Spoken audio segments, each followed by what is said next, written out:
नमस्कार, PL classes में आपका स्वागत है। मैं साक्षी सेंगर आज आपके समक्ष प्रेमचंद की एक और नई कहानी के साथ, जिसका शीर्षक है कायर। तो चलिए फिर कहानी की शुरुआत करते हैं। युवक का नाम केशव था, युवती का प्रेमा। दोनों एक ही कॉलेज के और एक ही क्लास के विद्यार्थी थे। केशव नए विचारों का युवक था, जात पात के बंधनों का विरोधी। प्रेमा पुराने संस्कारों की कायल थी, पुरानी मर्यादाओं और प्रथाओं में पूरा विश्वास रखने वाली।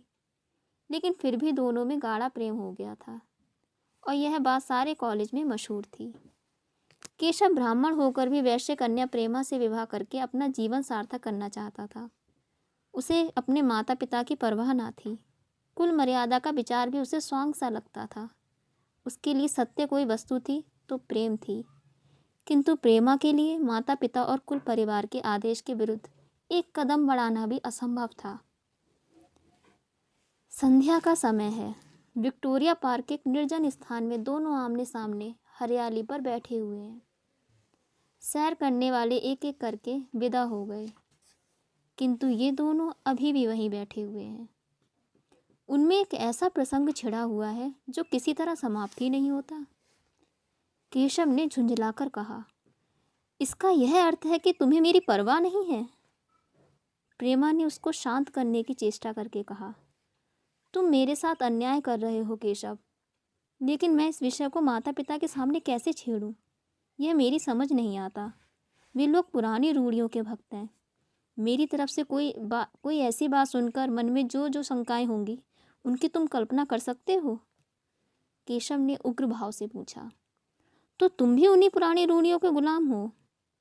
प्रेमा ने अपनी बड़ी बड़ी आंखों में मृदु स्नेह भरकर कहा, नहीं, मैं उनकी गुलाम नहीं हूँ, लेकिन माता पिता की इच्छा मेरे लिए और सब चीज़ों से अधिक मान्य है।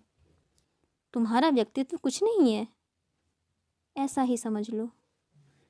मैं तो समझता था कि ये ढकोसले मूर्खों के लिए ही है, लेकिन अब मालूम हुआ कि तुम जैसी विदुषियाँ भी उनकी पूजा करती हैं।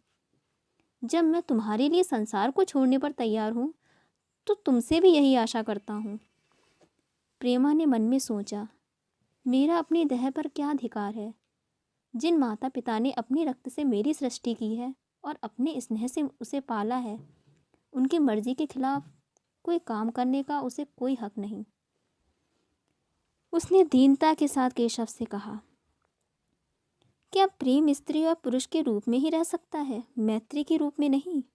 मैं तो आत्मा का बंधन समझती हूँ। केशव ने कठोर भाव से कहा, इन दार्शनिक विचारों से तुम मुझे पागल कर दोगी प्रेमा।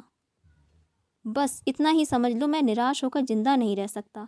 मैं प्रत्यक्षवादी हूँ और कल्पनाओं के संसार में प्रत्यक्ष का आनंद उठाना मेरे लिए असंभव है। ये कहकर उसने प्रेमा का हाथ पकड़कर अपनी ओर खींचने की चेष्टा की। प्रेमा ने झटके से हाथ छुड़ा लिया और बोली, नहीं केशव, मैं कह चुकी हूँ कि मैं स्वतंत्र नहीं हूँ। तुम मुझसे वह चीज़ न मांगो जिस पर मेरा कोई अधिकार नहीं।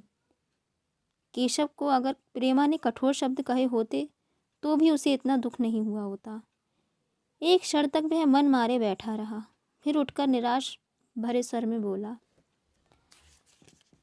जैसी तुम्हारी इच्छा, और आहिस्ता आहिस्ता कदम सा उठाता हुआ वहाँ से चला गया। प्रेमा अब भी वहीं बैठी आंसू बहाती रही। रात को भोजन करके प्रेमा जब अपनी माँ के साथ लेटी तो उसकी आंखों में नींद ना थी। केशव ने उसे एक ऐसी बात कह दी थी जो चंचल पानी में पड़ने वाली छाया की तरह उसके दिल पर छाई हुई थी। प्रतिक्षण उसका रूप बदलता था, वह उसे स्थिर ना कर सकती थी। माता से इस विषय में कुछ कहे तो कैसे? लज्जा मुंह बंद कर देती थी। उसने सोचा, अगर केशव के साथ मेरा विवाह ना हुआ, उस समय मेरा क्या कर्तव्य होगा? अगर केशव ने कुछ उद्दंडता कर डाली तो मेरे लिए संसार में फिर क्या रह जाएगा? लेकिन मेरा बस ही क्या है? इन भांति भांति के विचारों में एक बात जो उसके मन में निश्चिंत हुई, वह यह थी कि केशव के सिवा वह और किसी से विवाह ना करेगी। उसकी माता ने पूछा, क्या तुझे अब तक नींद ना आई? मैंने तुझसे कितनी बार कहा है कि थोड़ा बहुत घर का कामकाज कर लिया कर, लेकिन तुझे किताबों से ही फुर्सत नहीं मिलती। 4 दिन में तू पराए घर जाएगी, कौन जाने कैसा घर मिले। अगर कुछ काम करने की आदत ना रही तो कैसे निभाा होगा? प्रेमा ने भोलेपन से कहा। मैं पराए घर जाऊंगी ही क्यों? माता ने मुस्कुराकर कहा। लड़कियों के लिए यही तो सबसे बड़ी विपत्ति है बेटी। माँ बाप की गोद में पलकर ज्यों ही सयानी हुई दूसरों की हो जाती है। अगर अच्छे प्राणी मिले तो जीवन आराम से कट गया, नहीं रो रो कर दिन काटना पड़ा। सब कुछ भाग्य के अधीन है। अपनी बिरादरी में तो कुछ कोई घर नहीं भाता। कहीं लड़कियों का आदर नहीं, लेकिन करना तो बिरादरी में ही पड़ेगा। ना जाने जात पात का बंधन कब टूटेगा। प्रेमा डरते डरते बोली। कहीं कहीं तो बिरादरी के बाहर भी विवाह होने लगे हैं। उसने कहने को कह दिया, लेकिन उसका हृदय कांप रहा था कि माताजी कुछ भाप ना जाए। माता ने विस्मय के साथ पूछा, क्या हिंदुओं में ऐसा हुआ है? फिर उसने आप ही आप उस प्रश्न का जवाब भी दिया। और 2-4 जगह ऐसा हो भी गया, सो उससे क्या होता है? प्रेमा ने इसका कुछ जवाब न दिया। भय हुआ कि माता कहीं उसका आशय ना समझ जाए। उसका भविष्य एक अंधेरी खाई की तरह उसके सामने मुंह खोले खड़ा था, मानो उसे निगल जाएगा। उसे न जाने कब नींद आ गई। प्रातःकाल प्रेमा सोकर उठी तो उसके मन में एक विचित्र साहस का उदय हो गया। सभी महत्वपूर्ण फैसले हम आकस्मिक रूप से कर लिया करते हैं, मानो कोई दैवी शक्ति हमें उसकी ओर खींच ले जाती है। वही हालत प्रेमा की थी। कल तक वह माता पिता के निर्णय को मान्य समझती थी, पर संकट के सामने देखकर उसमें उस वायु की हिम्मत पैदा हो गई थी जिसके सामने कोई पर्वत आ गया हो। वही मंद वायु प्रबल वेग से पर्वत के मस्तक पर चढ़ जाती है और उसे कुचलती हुई दूसरी तरफ जा पहुंचती है। प्रेमा मन में सोच रही थी, माना यह देह माता पिता की है, किंतु आत्मा तो मेरी है। मेरी आत्मा को जो कुछ भुगतना पड़ेगा वह इसी देह से तो भुगतना पड़ेगा। अब वह इस विषय में संकोच करना अनुचित ही नहीं, घातक समझ रही थी। अपने जीवन को क्यों एक झूठे सम्मान पर बलिदान करे? उसने सोचा, विवाह का आधार अगर प्रेम ना हो तो वह देह का विक्रय है। आत्मसमर्पण क्या बिना प्रेम के भी हो सकता है? इस कल्पना ही से कि न जाने किस अपरिचित युवक से उसका विवाह हो जाएगा, उसका हृदय विद्रोह कर उठा। वह अभी नाश्ता करके कुछ पढ़ने जा रही थी कि उसके पिता ने प्यार से पुकारा। मैं कल तुम्हारे प्रिंसिपल के पास गया था, वह तुम्हारी बड़ी तारीफ कर रहे थे। प्रेमा ने सरल भाव से कहा। आप तो यूं ही कहा करते हैं। नहीं, सच। यह कहते हुए उन्होंने अपनी मेज की दराज खोली और मखमली चौखटों में जड़ी हुई एक तस्वीर निकालकर उसे दिखाते हुए बोले, ये लड़का ICS के इम्तिहान में प्रथम आया है। इसका नाम तो तुमने सुना होगा। बूढ़े पिता ने ऐसी भूमिका बांधी थी कि प्रेमा उनका आशय ना समझ सके, लेकिन प्रेमा भाप गई। उसका मन तीर की भांति लक्ष्य पर जा पहुंचा। उसने बिना तस्वीर की ओर देखे ही कहा, नहीं, मैंने तो उसका नाम नहीं सुना। पिता ने बनावटी आश्चर्य से कहा, क्या तुमने उसका नाम ही नहीं सुना? आज के दैनिक पत्र में उसका चित्र और जीवन वृतांत छपा है। प्रेमा ने रुखाई से जवाब दिया, होगा, मगर मैं तो उस परीक्षा का कोई महत्व नहीं समझती। मैं तो समझती हूँ जो लोग इस परीक्षा में बैठते हैं वे पल्ले सिरे के स्वार्थी होते हैं। आखिर उनका उद्देश्य इसके सिवा और क्या होता है कि अपने गरीब निर्धन दलित भाइयों पर शासन करें और खूब धन संचय करें। यह तो जीवन का कोई ऊंचा उद्देश्य नहीं है। इस आपत्ति में जलन थी, अन्याय था, निर्दयता थी। पिताजी ने समझा था प्रेमा यह बखान सुनकर लट्टू हो जाएगी। यह जवाब सुनकर तीखे स्वर में बोले, तू तो ऐसी बातें कर रही है जैसे तेरे लिए धन और अधिकार का कोई मूल्य ही नहीं। प्रेमा ने ढिठाई से कहा, हाँ, मैं तो उसका मूल्य नहीं समझती। मैं तो आदमी में त्याग देखती हूँ। मैं ऐसे युवकों को जानती हूँ जिन्हें यह पद जबरदस्ती भी दिया जाए तो स्वीकार न करेंगे। पिता ने उपहास के ढंग से कहा, यह तो आज मैंने नई बात सुनी। मैं तो देखता हूँ कि छोटी छोटी नौकरियों के लिए लोग मारे मारे फिरते हैं। मैं जरा उस लड़के की सूरत देखना चाहता हूँ जिसमें इतना त्याग हो। मैं तो उसकी पूजा करूँगा। शायद किसी दूसरे अवसर पर यह शब्द सुनकर प्रेमा लज्जा से सिर झुका लेती, पर इस समय उसकी दशा उस सिपाही की सी थी जिसके पीछे गहरी खाई हो। आगे बढ़ने के सिवा उसके लिए और कोई मार्ग ना था। अपने आवेश को संयम से दबाती हुई, आंखों में विद्रोह भरे, वह अपने कमरे में गई और केशव के कई चित्रों में से वह एक चित्र चुनकर लाई जो उसके निगाह में सबसे खराब था और पिता के सामने रख दिया। बूढ़े पिताजी ने चित्र की उपेक्षा के भाव से देखना चाहा, लेकिन पहली दृष्टि में ही उसने उन्हें आकर्षित कर लिया।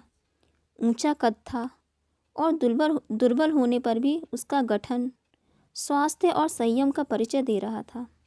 मुख पर प्रतिभा का तेज ना था, पर विचारशीलता का कुछ ऐसा प्रतिबिंब था जो उसके मन में विश्वास पैदा करता था।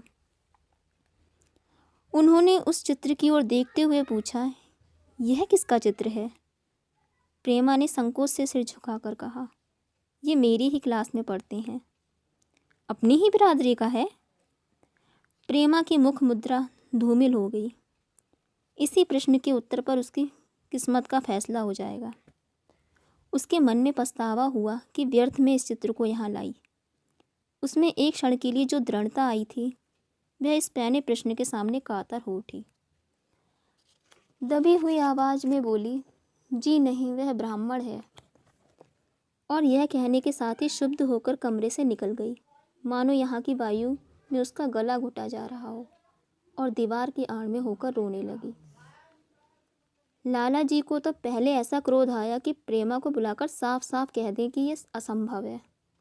वे उसी गुस्से में दरवाजे तक आए, लेकिन प्रेमा को रोते देखकर नम्र हो गए। इस युवक के प्रति प्रेमा के मन में क्या भाव थे, यह उनसे छिपा ना रहा। वह स्त्री शिक्षा के पूरे समर्थक थे, लेकिन इसके साथ ही कुल मर्यादा की रक्षा भी करना चाहते थे। अपनी ही जाति के सुयोग्य वर्ग के लिए अपना सर्वस्व अर्पण कर सकते थे, लेकिन उस क्षेत्र के बाहर कुलीन से कुलीन और योग्य से योग्य वर्ग की कल्पना भी उनके लिए असह्य थी। इससे बड़ा अपमान वे सोच ही ना सकते थे। उन्होंने कठोर स्वर में कहा, आज से कॉलेज जाना बंद कर दो। अगर शिक्षा कुल मर्यादा को डुबोना ही सिखाती है तो कुशिक्षा है। प्रेमा ने कातर कंठ से कहा, परीक्षा तो समीप आ गई हैं। लाला जी ने दृढ़ता से कहा, आने दो, और फिर अपने कमरे में जाकर विचारों में डूब गए। 6 महीने गुजर गए। लाला जी ने घर में आकर पत्नी को एकांत में बुलाया और बोले, जहाँ तक मुझे मालूम हुआ है, केशव बहुत ही सुशील और प्रतिभाशाली युवक है। मैं तो समझता हूँ प्रेमा इस शोक में घुल घुल कर प्राण दे देगी। तुमने भी समझाया, मैंने भी समझाया, दूसरों ने भी समझाया, पर उस पर कोई असर ही नहीं होता। ऐसी दशा में हमारे लिए और क्या उपाय है? उनकी पत्नी ने चिंतित भाव से कहा, कर तो दोगे, लेकिन रहोगे कहाँ? न जाने कहाँ से ये कुलच्छनी मेरी कोख में आई। लाला जी ने भवें सुकोड़कर तिरस्कार के साथ कहा, यह तो 1000 दफ़ा सुन चुका हूँ, लेकिन कुल मर्यादा के नाम को कहाँ तक रोएं? चिड़िया का पर खोलकर यह आशा करना कि वह तुम्हारे आंगन में ही फुदकती रहेगी, भ्रम है। मैंने इस प्रश्न पर ठंडे दिल से विचार किया है और इस नतीजे पर पहुंचा हूँ कि हमें इस आपधर्म को स्वीकार कर लेना चाहिए। कुल मर्यादा के नाम पर मैं प्रेमा की हत्या नहीं कर सकता। दुनिया हंसती हो हंसे, मगर वह ज़माना बहुत जल्द आने वाला है जब ये सभी बंधन टूट जाएंगे। आज भी सैकड़ों विवाह जात पात के बंधनों को तोड़कर हो चुके हैं। अगर विवाह का उद्देश्य स्त्री और पुरुष का सुखमय जीवन है, तो हम प्रेमा की उपेक्षा नहीं कर सकते हैं। वृद्धा ने शुद्ध होकर कहा, जब तुम्हारी यही इच्छा है तो मुझसे क्या पूछते हो? लेकिन मैं कहे देती हूँ कि मैं इस विवाह के नज़दीक न जाऊँगी, न कभी इस छोकरी का मुंह देखूंगी। समझ लूँगी जैसे और सब लड़के मर गए, वैसे ये भी मर गई। तो फिर आखिर तुम क्या करने को कहती हो? क्यों नहीं उस लड़के से विवाह कर देते? उसमें क्या बुराई है? वह 2 साल से सिविल सर्विस पास करके आ जाएगा। केशव के पास क्या रखा है? बहुत होगा किसी दफ्तर में क्लर्क हो जाएगा। और अगर प्रेमा प्राण हत्या कर ले तो कर ले। तुम तो उसे और शह देते हो। जब उसे हमारी परवाह नहीं है तो हम उसके लिए अपने नाम को क्यों कलंकित करें? प्राण हत्या करना कोई खेल नहीं है, ये सब धमकी है। मन घोड़ा है, जब तक उसे लगाम न दो पुट्ठे पर हाथ भी न रखने देगा। जब उसके मन का यह हाल है तो कौन कहे केशव के साथ ही जिंदगी भर निभाह करेगी। जिस तरह आज उससे प्रेम है उसी तरह कल दूसरे से हो सकता है। तो क्या पत्ते पर अपना सांस बिकवाना चाहते हो? लाला जी ने स्त्री को प्रश्नसूचक दृष्टि से देखकर कहा। और अगर वह कल खुद जाकर केशव से विवाह कर ले तो तुम क्या कर लोगी? फिर तुम्हारी कितनी इज्जत रह जाएगी?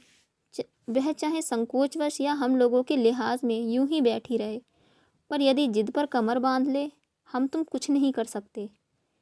इस समस्या का ऐसा भीषण अंत भी हो सकता है, यह इस वृद्धा ने ध्यान भी न दी आया था। यह प्रश्न बम के गोले की तरह उसके मस्तक पर गिरा।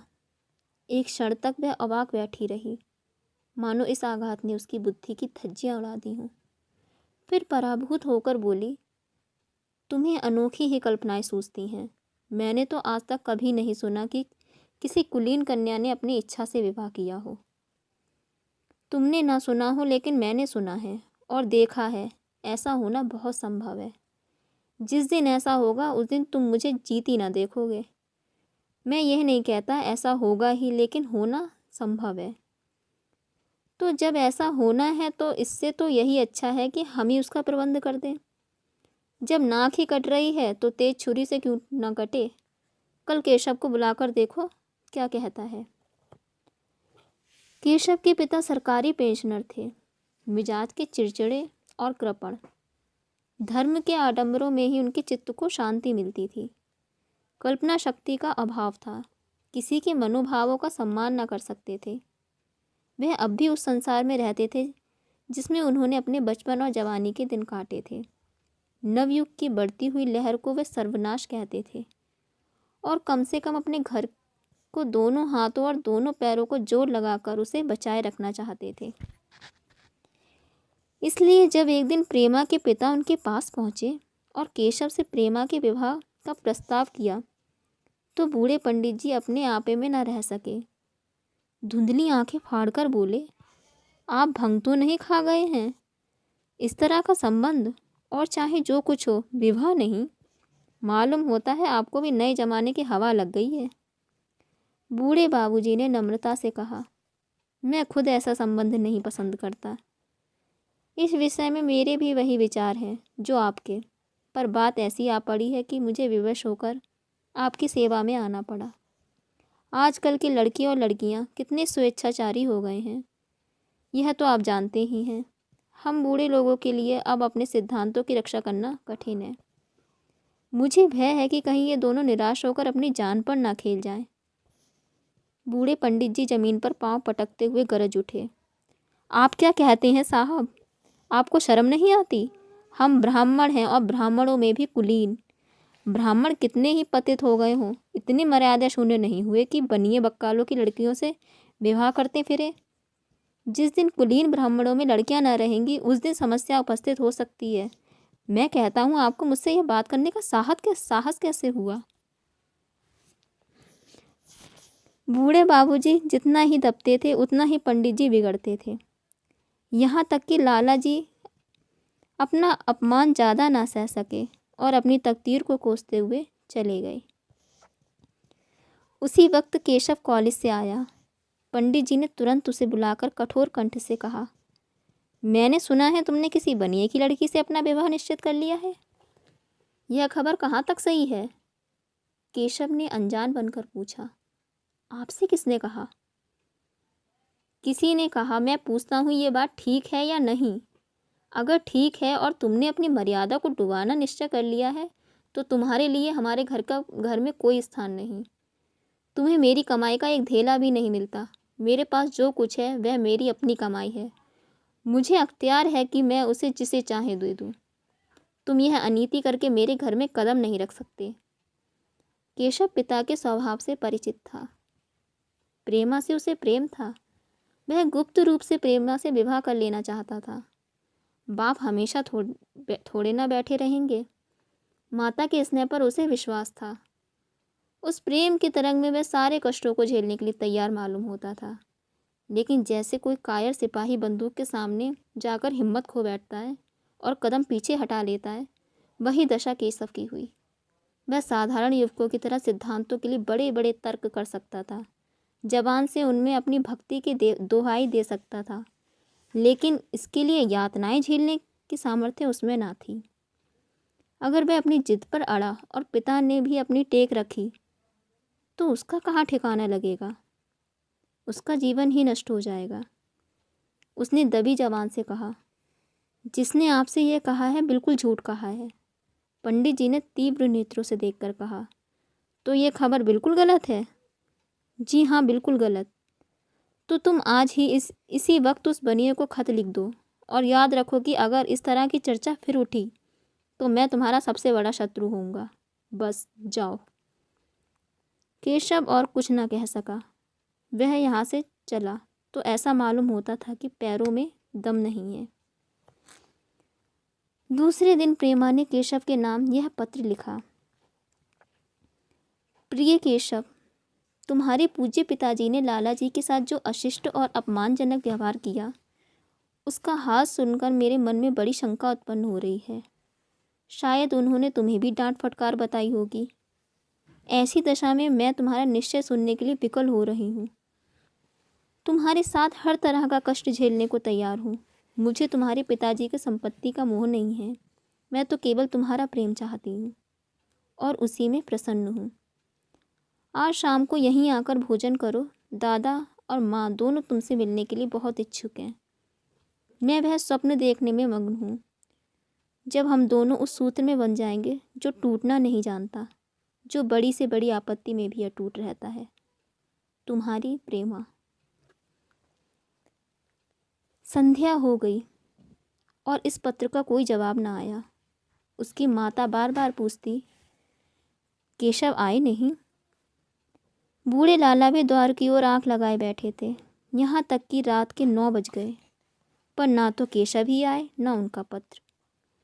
प्रेमा के मन में भांति भांति के संकल्प विकल्प उठ रहे थे। कदाचित उन्हें पत्र लिखने का अवकाश ना मिला होगा, या आ जाने की फुर्सत ना मिली होगी। कल अवश्य आ जाएंगे।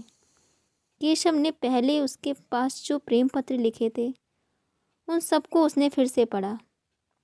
उनके एक एक शब्द में कितना अनुराग टपक रहा था। उनमें कितना कंपन था, कितनी विकलता, कितनी तीव्र आकांक्षा। फिर उसे केशव के वे 2 वाक्य याद आए जो उसने सैकड़ों ही बार कहे थे। कितनी बार वह उसके सामने रोया था। इतने प्रमाणों के होते हुए निराशा के लिए कहाँ स्थान था, मगर फिर भी सारी रात उसका मन जैसे सूली पर टंगा रहा। प्रातःकाल केशव का जवाब आया। प्रेमा ने कांपते हुए हाथों से पत्र लेकर पढ़ा। पत्र हाथ से गिर गया। ऐसा जान पड़ा मानो उसकी देह का रक्त स्थिर हो गया हो। लिखा था, मैं बड़े संकट में हूँ कि तुम्हें क्या जवाब दूँ। मैंने इधर इस समस्या पर खूब ठंडे दिल से विचार किया है और इस नतीजे पर पहुँचा हूँ कि वर्तमान दशाओं में मेरे लिए पिता की आज्ञा की उपेक्षा करना दुस्सह है। मुझे कायर ना समझना, मैं स्वार्थी भी नहीं हूँ, लेकिन मेरे सामने जो बाधाएं हैं उन पर विजय पाने की शक्ति मुझ में नहीं है। पुरानी बातों को भूल जाओ। उस समय मैंने इन बाधाओं की कल्पना ना की थी। प्रेमा ने एक लंबी गहरी जलती हुई सांस खींची और उस खत को फाड़कर फेंक दिया। उसकी आंखों से अश्रुधार बहने लगी। जिस केशव को उसने अपने अंतःकरण से वर लिया था, वह इतना निष्ठुर हो जाएगा, इसकी उसको रत्ती भर भी आशा ना थी। ऐसा मालूम पड़ा मानो अब तक वह कोई सुनहला स्वप्न देख रही थी, पर आंखें खुलने पर वह सब कुछ अदृश्य हो गया। जीवन में जब आशा ही लुप्त हो गई तो अब अंधकार के सिवा और क्या रहा। अपने हृदय की सारी संपत्ति लगाकर उसकी एक नाव लदवाई थी। ये नाव जलमग्न हो गई। अब दूसरी नाव कौन वहाँ से लदवाए। अगर वह नाव टूटी है तो उसके साथ वह भी डूब जाएगी। माता ने पूछा, क्या केशव का पत्र है? प्रेमा ने भूमि की ओर ताकते हुए कहा, हाँ, उनकी तबीयत अच्छी नहीं है। इसके सिवा और क्या कहे। केशव की निष्ठुरता और बेवफाई का समाचार कहकर लज्जित होने का साहस उसमें ना था। दिन भर वह घर के काम धंधों में लगी रही। मानो उसे कोई चिंता ही नहीं है। रात को उसने सबको भोजन कराया, खुद भी भोजन किया और बड़ी देर तक हारमोनियम पर गाती रही। मगर सवेरा हुआ तो उसके कमरे में उसकी लाश पड़ी हुई थी। प्रभात की सुनहरी किरणें उसके पीले मुख को जीवन की आभा प्रदान कर रही थी। तो हमारी कहानी अब यहीं पर समाप्त हुई। तो अब हम अगली वीडियो में मिलते हैं प्रेमचंद की एक नई कहानी के साथ। इसके लिए आप हमारे चैनल के साथ जुड़े रहिए। चैनल को सब्सक्राइब कीजिए, लाइक कीजिए, शेयर कीजिए और कमेंट्स कीजिए। धन्यवाद।